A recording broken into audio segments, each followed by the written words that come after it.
కీలక నేత అరెస్ట్ కి రంగం సిద్ధం, తీవ్ర షాక్ లో జగన్. మరి దీనిపై ఈ రోజు వీడియో చూసే ముందు ఈ వీడియో మరో 10 మందికి వెళ్ళాలి అంటే మీరు చేసే ఒక లైక్ నాకు ఎంతో అవసరం. అలాగే ఇటువంటి మరిన్ని ఇంట్రెస్టింగ్ విషయాలు మన ఛానల్లో చాలా వీడియోస్ ఉన్నాయి, మీరు తప్పకుండా వాటిని కూడా చూడండి. ఇంకా ఏమాత్రం లేట్ చేయకుండా వీడియోలోకి వెళ్దాం.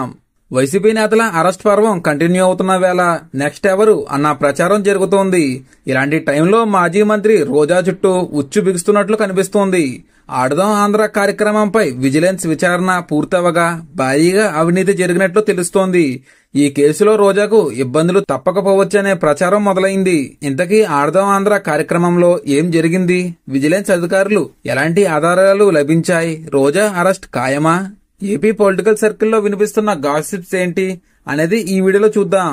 వైసీపీ అధికారంలో ఉన్నప్పుడు 2023 డిసెంబర్లో ఆడదాం ఆంధ్ర అనే కార్యక్రమాన్ని ప్రారంభించారు. గ్రామీణ క్రీడలను ప్రోత్సహించడం, యువతలో క్రీడా స్ఫూర్తిని నింపడం ఈ ప్రోగ్రాం లక్ష్యం. 125 కోట్లలో చేపట్టిన ఈ కార్యక్రమాన్ని 47 రోజుల పాటు నిర్వహించారు. అయితే ఈ కార్యక్రమంలో భారీగా అవినీతి జరిగినట్లు ఆరోపణలు వినిపిస్తున్నాయి.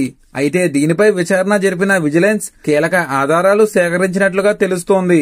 ఈ నివేదిక ఆధారంగా బాధ్యులపై చర్యలు తీసుకునేందుకు సిద్ధమవుతోంది కూటమి ప్రభుత్వం. ఇదే ఇప్పుడు మాజీ మంత్రి రోజా చుట్టూ ఉచ్చు బిగిస్తేలా చేస్తుందని ప్రచారం జరుగుతోంది.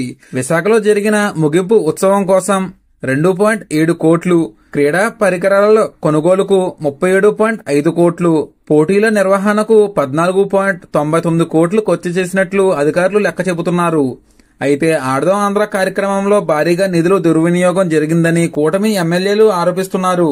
ఏది ఏమైనా వరుసగా వైసీపీ నాయకులు అరెస్ట్ అవడం జగన్ కి తీవ్ర షాక్ అని చెప్పాలి. మరి దీనిపై మీరేమంటారో కామెంట్లో తెలియజేయండి. Thank you for watching.